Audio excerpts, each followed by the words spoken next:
This is Never Close the Inquiry with Nick Hagan.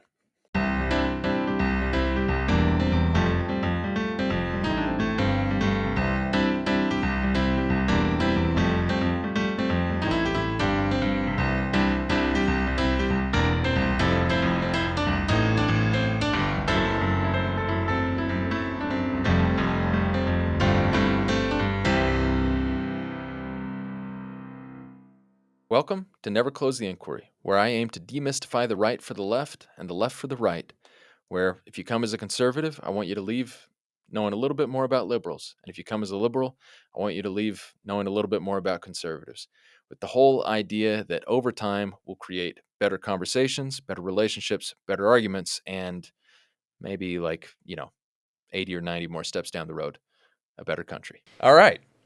Jeff Howell, Yes. Salt Lake resident. Yes, sir. Workday employee, former candidate for the Utah House of Representatives. Once worked for Ro Khanna, who is in the news kind of a lot right now, actually. A member of the House of Representatives from California. Okay, let's start. Well, first off, thanks for being here. Thank you for inviting me. Yeah, awesome to have you over. Let's start with a little bit. Okay, so I want to do a couple things. I want to talk about your background, then what got you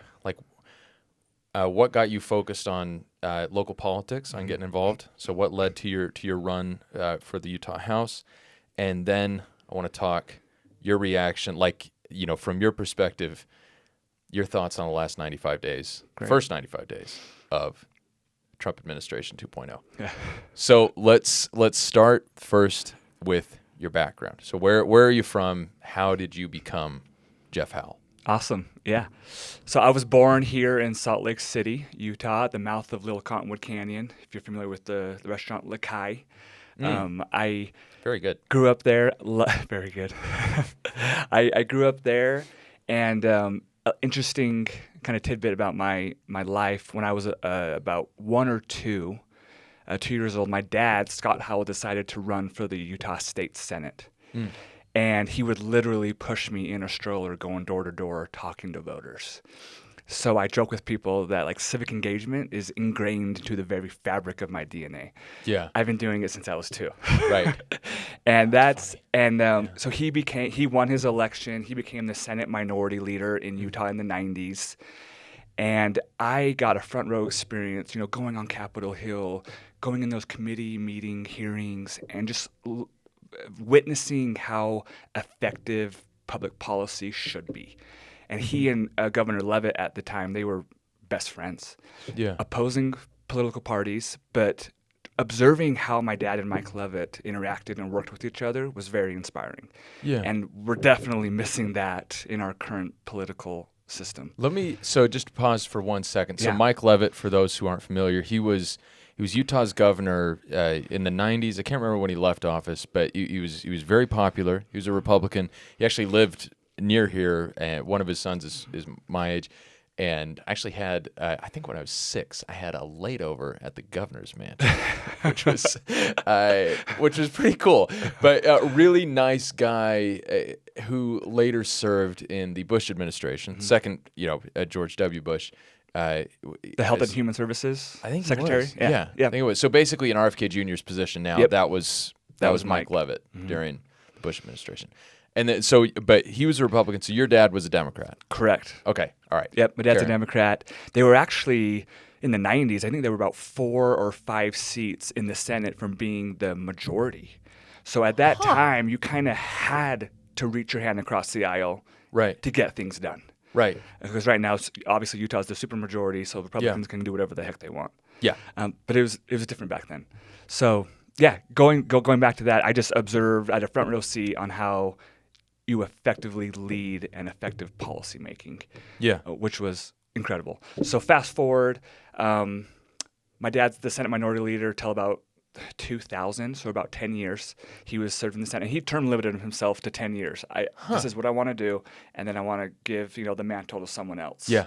I think that's also, what's missing in our current, I'd say, U.S. politics is we have these people who are in there for 20, 30 years and they become career politicians, Right.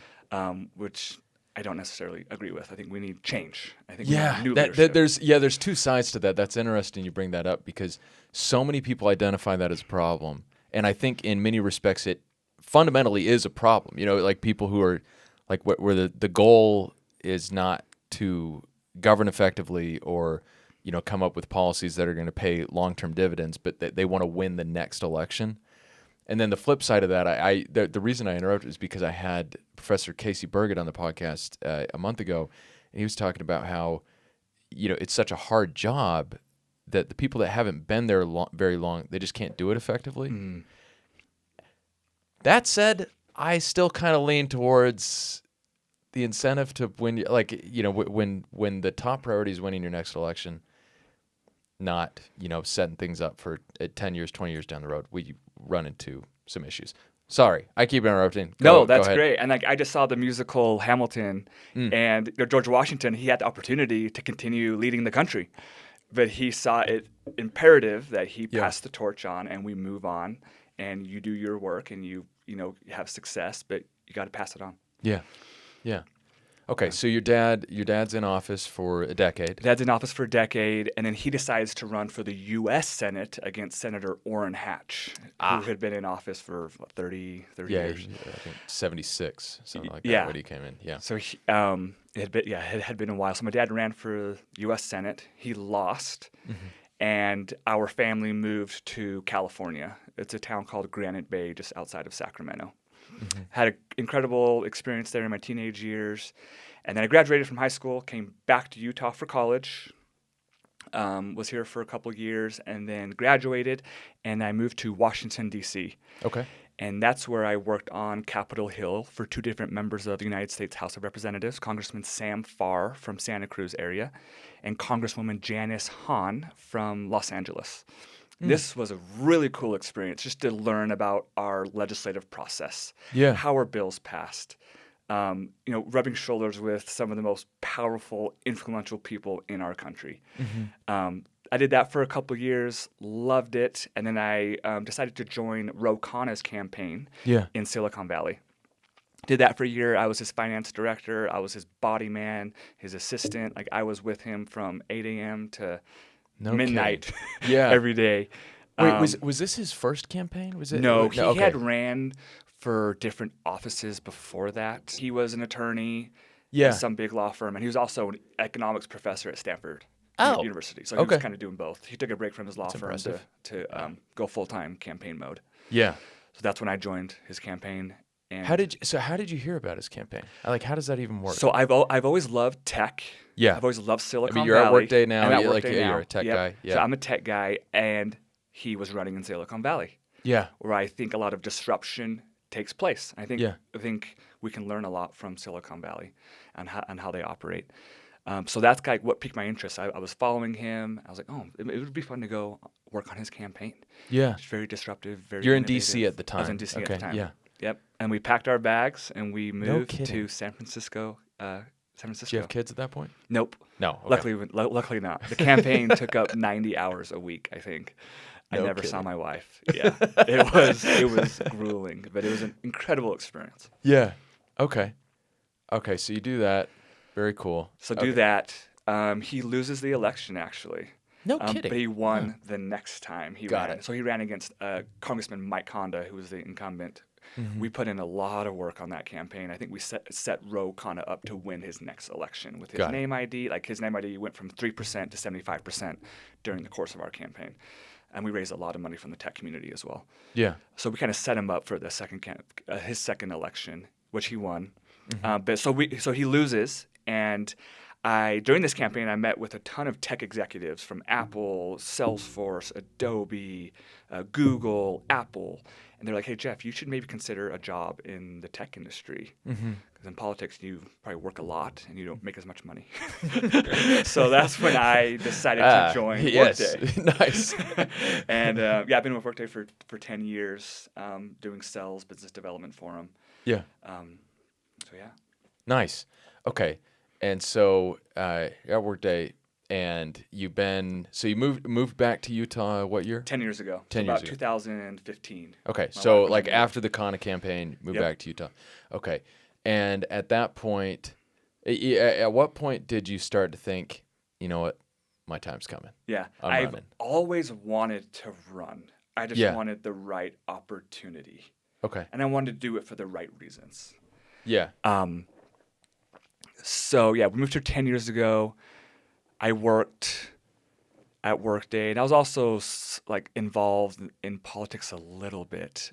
Yeah. But in 2000, Like going to community council. going to community meetings? councils, yeah, being Okay. involved in like the neighborhood, the Yeah. neighborhood councils. I was very Nice. involved, still am, at my kids' Bonneville Elementary School. Yeah. Like last year, I spent every Wednesday helping third graders to improve their reading skills. And I've always taught my kids sporting teams with soccer, lacrosse, and basketball. So I've been very involved in the community. You played lacrosse in college, right? Correct. Yeah. Okay. Yep.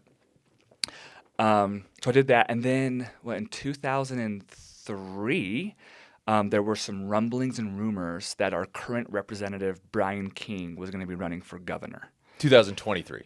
Yeah, sorry. What did I say? 2003. No, It's like, wow, all right, 2023. really 2 going years back ago. in time. Yeah. Okay, yeah. 2 years ago. There were some rumors going around that Brian King's going to be running for governor. Yep. So Okay. that piqued my interest. I was like, oh, this might be an opportunity for me to throw my hat in the ring. Yeah, because he'd been in that position for a He was there for long probably time. 16 years. Yeah. Around Okay. there. Yeah. Great guy. I look up to Brian. He's actually running to be the chair of the Democratic Party right now. Okay. So I met with him, met with some other people, and I decided to throw my hat in the ring. Yeah. And I'm sure you have some follow-up questions, but it was an incredible experience, even though we lost. Yeah. Yeah. So a couple of thoughts. So we live in a so it's funny. Utah is obviously a super majority Republican state, but Salt Lake City, where we live, and especially where we live, has historically been pretty liberal. It's been dominated by Democrats. I think so. I grew up in the neighborhood, Bonneville Elementary. That's my alma mater, elementary school alma mater. I don't think Salt Lake has had a Republican mayor in my lifetime, and I don't think the neighborhood has had a Republican senator or representative in my lifetime. And so the election that matters, if you're on the right, good luck. But like on the left, it's the primary. Mm-hmm. And mechanically, what does that look like when you're like, okay, when you say throw your hat into the ring, Yeah. like everyone understands the metaphor, but what does that actually look like? Yeah, it's a great question. So it was about September where I decided, September of 2023. Three. Yeah. Okay. I was like, I'm going to do this. And some people were like, you might want to be careful because there's already someone who has thrown their hat in the ring. Yeah. Who's our current representative. So I saw that as a battle. To your question, primaries, they dictate who's going to win that election. Yeah. So it was me and my opponent, and the primary was in June. So whoever won the June election was going to win in the general election in November. Right. Due to your point, because it's a By Democratic. virtue of having that D by the Yep. Okay. Yep. But I really wanted to get involved. I wanted to take my experience, my background with the private sector and the public sector. I actually worked in the mayor's office during my time in school here in Utah under Ralph Becker. So I got that experience in college, but I wanted to have a positive impact on this local community, and I saw this opportunity to run. Yeah. And it was a really cool experience. Going back to you, your question, the primary, whoever won the primary would win the general election. Yeah. Yeah. Yeah. And it's also funny. Did you what? Obviously, your dad served in office. Uh-huh. Did this experience bring you guys closer? Did he give you advice? Like, what was that like with him? Yeah. Funny you ask, because I knocked doors for him when I was 2 years old. Yeah. He knocked doors for me when I was running for office. So he would come out with. That's cool. I personally knocked on 5,000 doors. Our Yeah. campaign probably knocked on 20 to 25,000 doors. My gosh. And my dad would come out with me probably 3 or 4 times a week. Yeah. and we would just go knock doors together. How many doors do we even have in the district? That's a lot. I mean, Okay. people probably have 60,000 people, registered voters, maybe 25,000, Yeah. 30,000. All right. And what's unique about my race, I was only knocking on Democrats' doors because Yeah. that's who was going to Right, decide yeah, the the election. primary, yeah. So we were very strategic in our approach. We're not going to Yeah. knock on every door. We're going to knock on Democrats who typically vote in primary elections. So we were very targeted in our approach. So that strategy, that makes sense to me. Like that intuitively, that makes sense. But how did you arrive at that?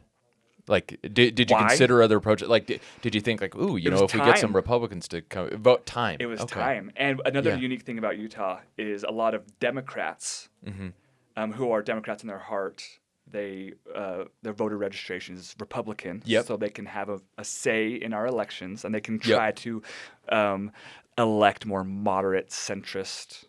Yeah. Candidates. So like Utah, the Democratic Party has open primaries. Republican Party has a caucus and then a closed primary. Yeah, I actually remember that. It's funny. The first election I voted in was 2008, and I was 18 for the primaries. And at that point, I didn't really have like strong political views one way or the other. But I voted in the Democratic Party because the idea of joining the Republican Party is like, nah, I'm not going to join a party. And so it's like, these are the guys, they'll just let you vote. And so I voted for, at that point, I think Obama had sewn it up. But I, voted for Obama in the primary. But it's kind of funny, some of the things that will tip you in one direction or the other politically. But yeah, it wasn't about to join a party, so I voted for the Democrat. Yep.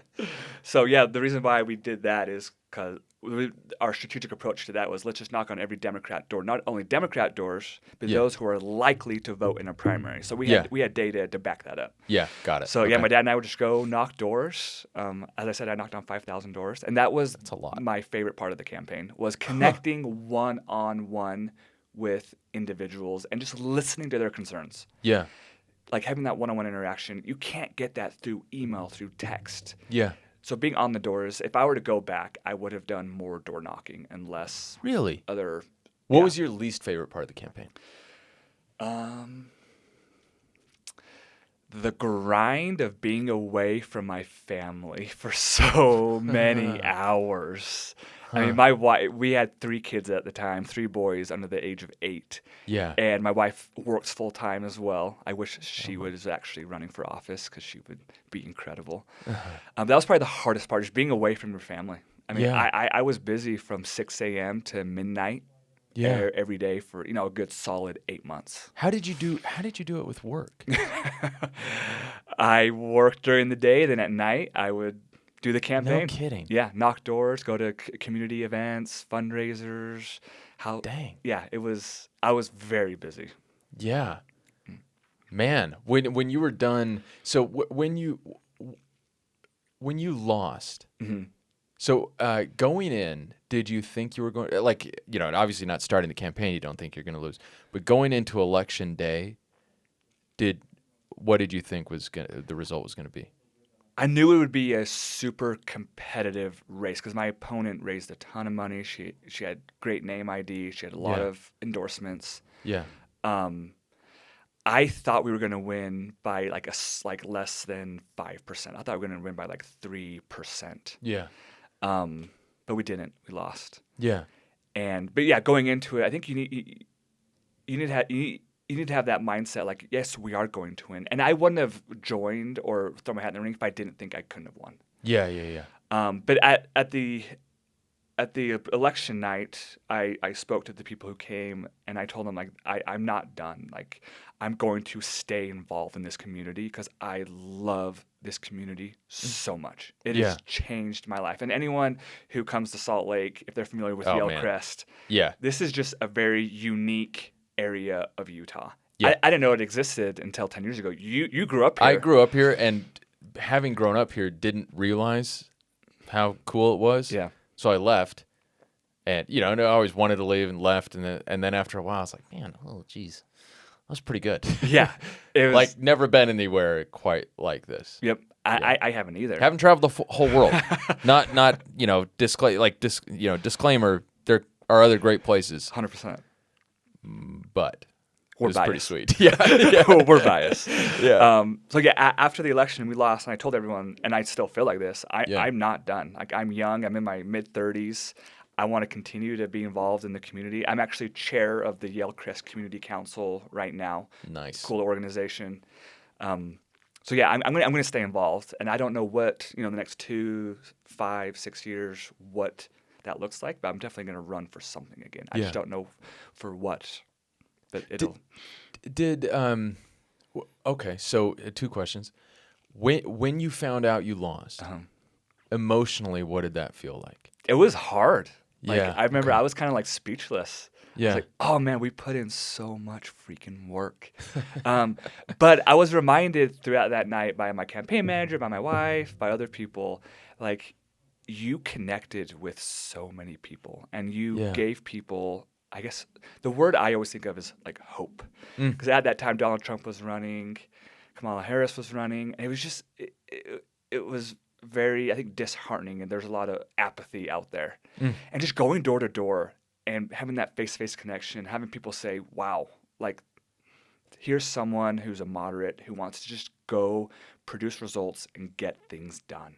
Yeah. And giving hope to people, I think, was really cool. So I need to continuously remind myself, like, you did have an impact on people and in this community. You might not have won. Yeah. But yeah, no, it was tough. It was tough. One more question about work with it. It's one thing to like do some, kind of like side project, outside of work. And it's another thing entirely to run for public office and take positions on political issues publicly. Did you get any sort of flag, not anything like that from? No, my work was really great. They encourage people to get involved in their communities, whether that's through public service or through the military. Yeah. Whatever it may be, but they were very supportive, and as long as it didn't affect my, negatively impact my work and my role and the results I was producing, they were good. No But kidding. But I mean, I said this before. Like, I was busy literally from 6 a.m. to 12 p.m. 12 a.m. every day. Yeah. Man, it was taxing. Do you feel physically recovered now?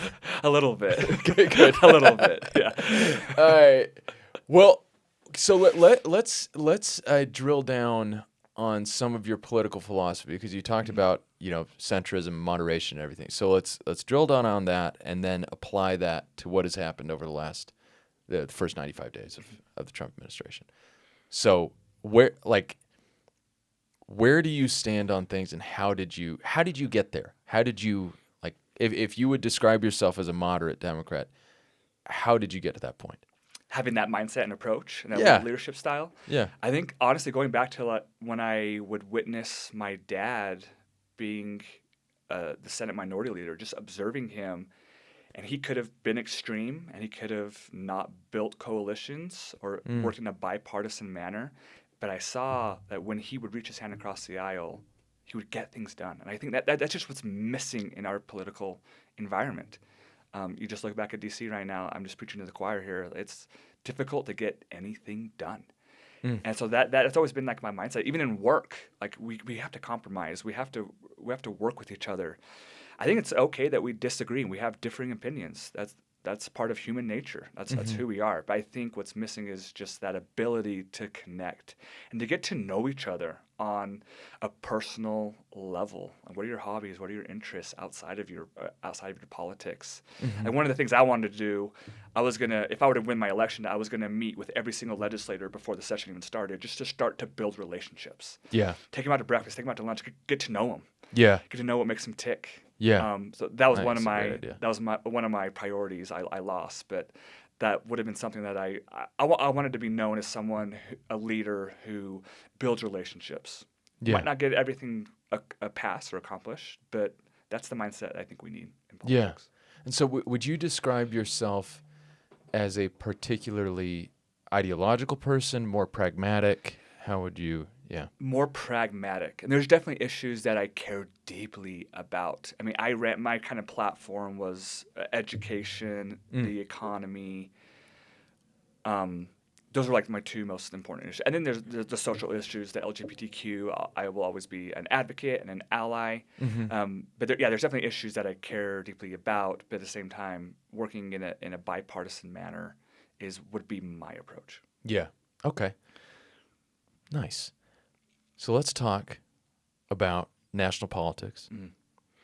So let's talk Trump administration. So what if you had a general reaction to the last 95 days, what would it be? Yeah, so I'll preface my answer by saying I just had my wife and I our fifth boy was delivered in September. Fourth. Oh, our fourth boy. Did I say fifth? Yeah. Our fourth boy. I guess I I'm like knew the about fifth the fourth. child in our family. My wife okay. needs to take care of.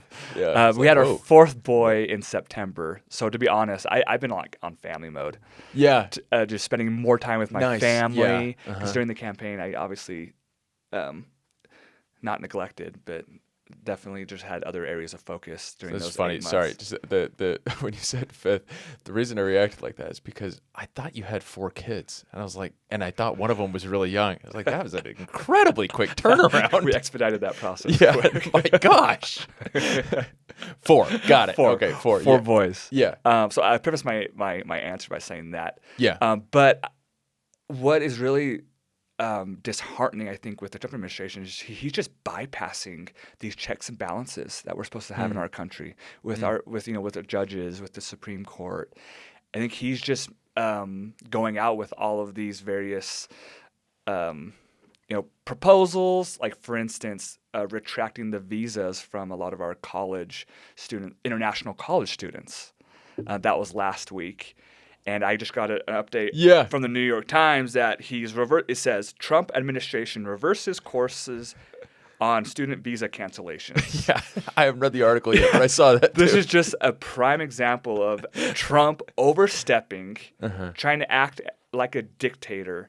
And no, there's laws and rules, and there's some things you can't do. I just think the courts are taking a little more time to respond to some of his nefarious and outrageous, whatever you want to call them, executive orders or pro-Trump is what I'm getting. And it's funny to mention that because we can separate, I think, a lot of what he's doing into 2 categories. That there's something that connects them, but there are things that are not necessarily, I don't want to say necessarily illegal, but there are things which are going to provoke a reaction from the courts and things which are less likely to provoke a reaction from the courts. In each category, he's doing things, I think, quickly. And some of those things that he does quickly provoke some sort of backlash, like even if it's not legal, like with tariffs and with some of the visas, I think that there's no real dispute that they have the authority to do it. But that doesn't mean it's popular, and so there are a lot of things where it'll take some very strong step, and then after a strong backlash, will go back on it, and that's interesting because. I think it raises questions about the value of stability and the potential upside of some strategic instability, and then what they would argue is the potential upside of strategic instability, and then what I would argue, and I think a lot of people would argue, are the much more significant downsides of instability. And then there's the other side where it's stuff that really where they are challenging existing laws or the way things are done, and where you get hung up in the courts, and we still have a long way to go on a lot of that stuff. Yep.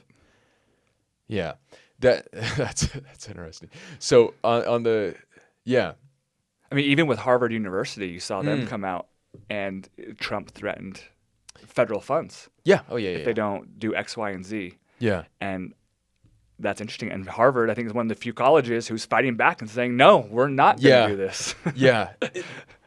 Is that okay? That's another interesting thing. 'Cause having been I was at Skadden for over 6 years. Skadden pre-settled. So Skadden was okay. So Trump, he issued executive orders targeting specific law firms.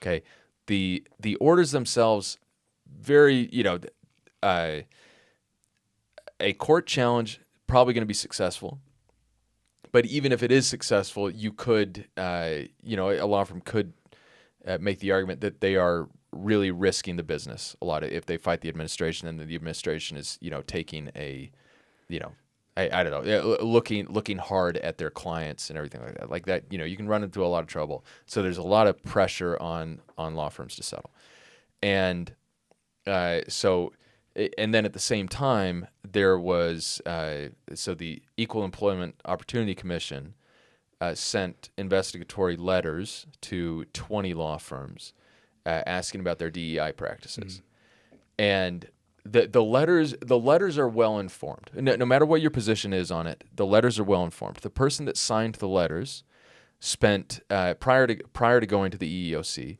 spent 9 years at Gibson Dunn, which is a a very good law firm, and which has these same still has these same DEI practices, unless they've changed in the last couple of weeks. Same DEI practices that most of these other firms do. They have certain diversity fellowships, diversity scholarships, that sort of thing.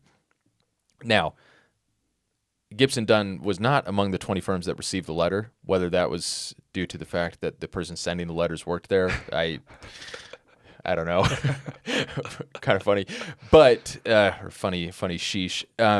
But anyway, Skadden was one of the firms that reached out and preemptively settled, with the Trump administration, going to provide like $100 million in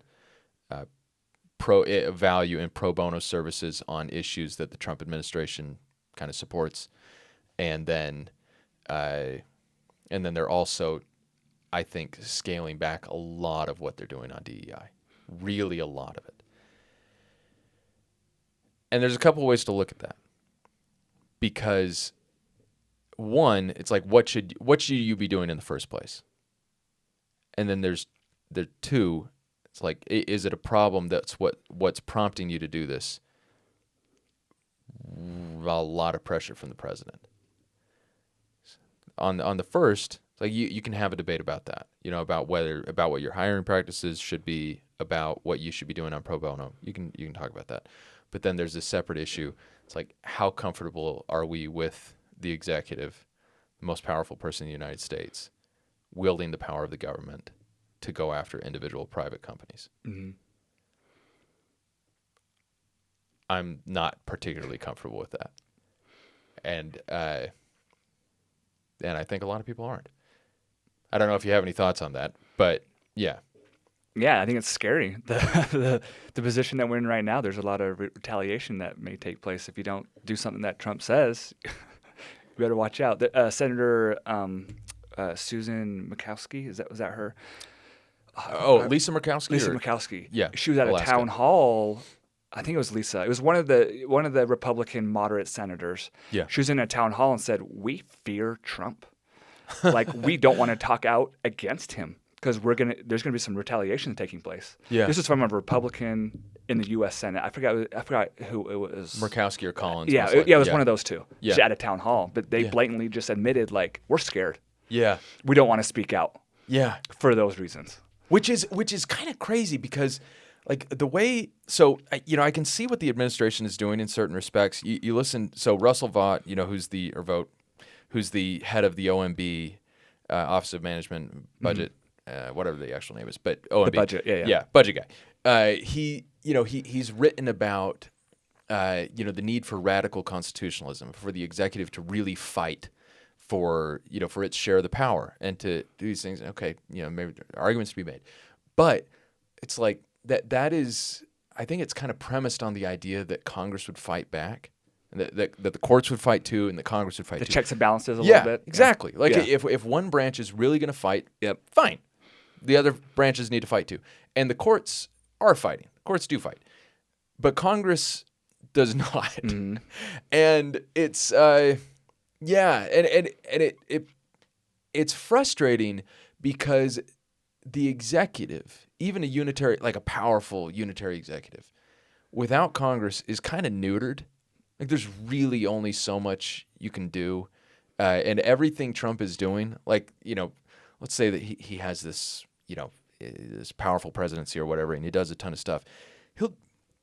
Democrat comes in 2028 or 2030 or whenever, and will do exactly what Biden did to Trump in 2021 and then exactly what Trump did to Biden in 2025. Just reverse everything immediately.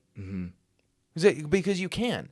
Whereas if Congress does something, one, you can do something much bigger, and then two, it's going to be a lot more stable.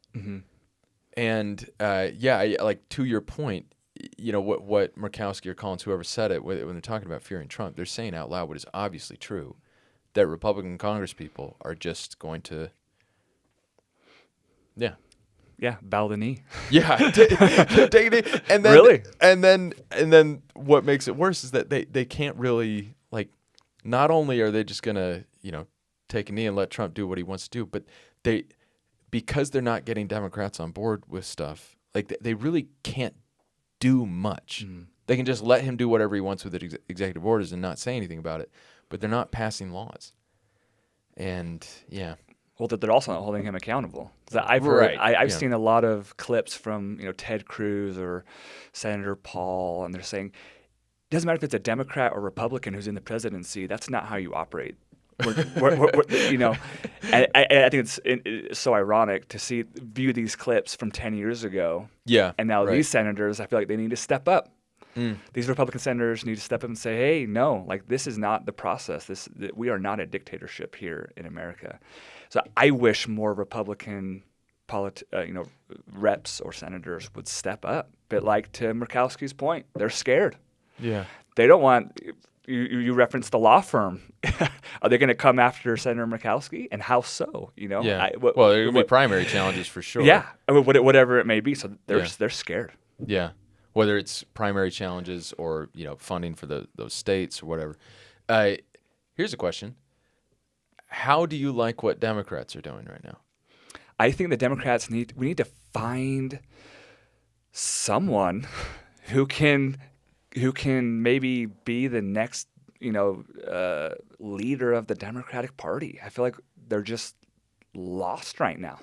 We're kind of doing an analysis paralysis of what happened, but I just don't see like anyone right now who's emerging and who's fighting back. You do see Bernie Sanders and AOC who are making those protests across the country.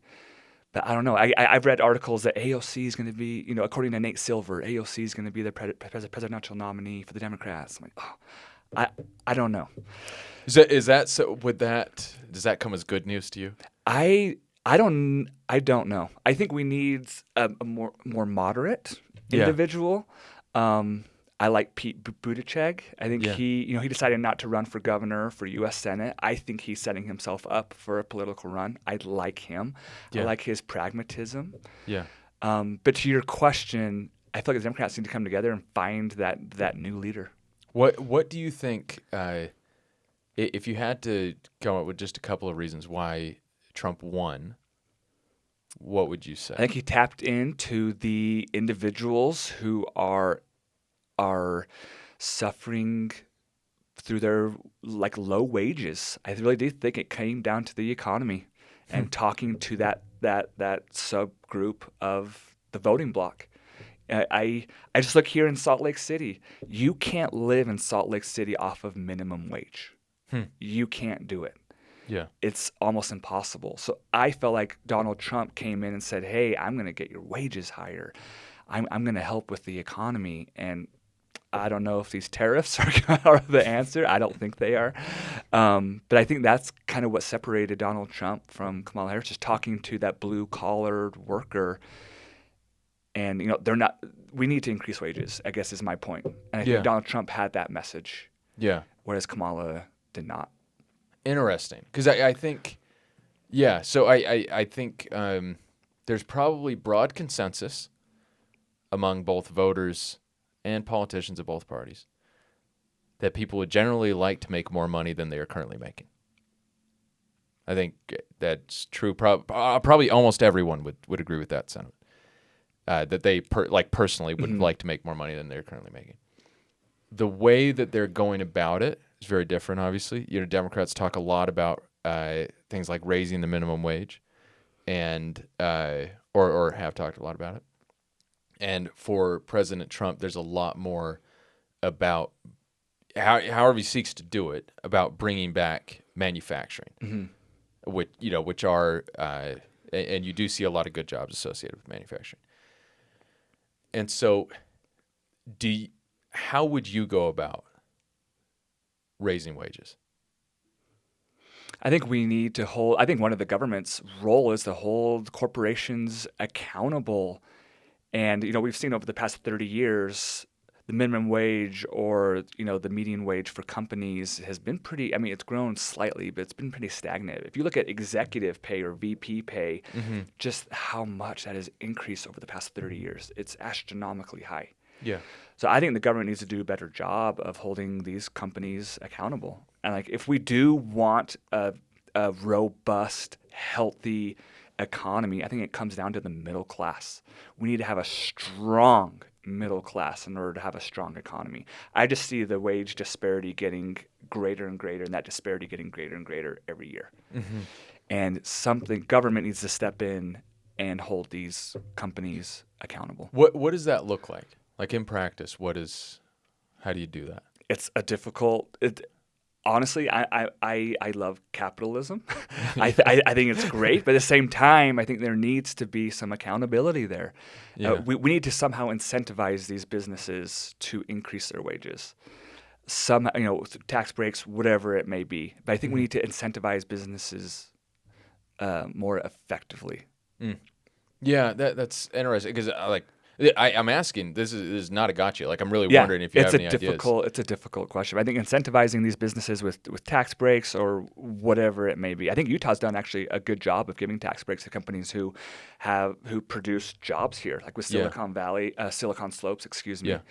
And working with the Governor's Office of Economic Development. I know there's been a lot of partnerships taking place there. Incentivizing companies to create good paying jobs here in Utah. Yeah. Yeah, that's interesting. It's funny because I like taking a step back and looking at it. It's like this has been an issue for a good while. Or I think people have recognized, people would agree with the sentiment. We want wages to be higher. That's been true for a long time. And there's been this observable trend that executive pay has increased much more quickly than pay for workers. It's okay. Not everyone's going to see that as a problem, but some people certainly are. And then, but it doesn't seem like there's great consensus on how you fix that. And yeah, it'll be interesting. 'Cause what we're still seeing on the left, with like saying AOC could be the next candidate and everything, and clearly what we've seen with Trump on the right, there's still a lot of anti-establishment momentum and energy. And the thing about anti-establishment energy is that it's great for kicking out the establishment, but it's not as good once you become the new establishment. And and maybe AOC would have an answer to that, but you bring up actually an interesting point. If you look at Donald Trump, the inauguration, sitting in the front row was Donald Trump's family. Sitting right behind him, who was it? Right. All the tech executives, right, from Apple, from Amazon, Elon Musk. Yeah. So it's just an interesting point that when Donald Trump got elected, what happened and who has say with Dodge and Elon Musk. I think that's interesting just to understand. Yeah. What? Yeah. What's in it for them, and that's not a rhetorical question. It's like, there is something in it for them. We might not know 100% what it is, but there's probably something there. Yeah, that's interesting. Do you have any? What right now makes you optimistic? We are America, and I talk about Hamilton all the time. It's one of my favorite plays. Yeah, but I think we have a very unique democracy and government here in the States. I am hopeful that we will come together. I think it's okay that we have disagreements. I think that's okay. But it's how we come to the table. It's how we reach our hand across the aisle and how we fix problems, deliver results. I am optimistic, and I do talk to a lot of people, and I don't think a lot of my acquaintances or friends are super extreme. I really don't. I think the majority of voters in this country are pragmatic. They're rational. I do see good things coming in the future, and maybe I'm just an optimist. And I love the word hope. I think Obama did a great job of his campaign was about hope. That was his message, and I think that's what's needed. I am optimistic that it's going to take place and come about. Nice. Do you have what right now would a perfect candidate for president on either side of the aisle look like? A perfect candidate? That's a loaded question. Honestly, I would love, we've been talking about this the whole entire time, someone who's pragmatic, someone who is moderate, someone who will come in and reach their hand across the aisle. I would love to have someone with, business experience who understands business, but to a point where, because as I said previously, I think a healthy economy is when the middle class is strong. And it's someone who understands that concept. Also, I am a huge proponent of education. I think that's the great equalizer in our country. That was my number one issue when I ran for office, is if we can create a more robust education system. So someone who would focus on the economy and education, providing equal opportunity for everyone. I'm a white male in Salt Lake City. I understand that I have privilege. I understand that I have opportunities that other people don't. I get that. And that's one of my reasons why I wanted to run in the first place, because I wanted to give more opportunity to people. And I see as we do that, a community can, I'm all about community. I love learning about community and what makes communities thrive. As I said, I'm the chair of the Yellcrest Neighborhood Council, and it's been cool so far just to interact with neighbors and with business leaders, political leaders, and brainstorming ideas on how we build strong community. We don't need to necessarily be the same political party. But if we have that same vision in mind, I think we can accomplish a lot. Is there anything is there a political issue you can think of on which, over the last few years, you've changed your mind? That's a good question. A political issue that I've changed my mind. I can't think of anything. I would say more as I ran for office and I talked to people, I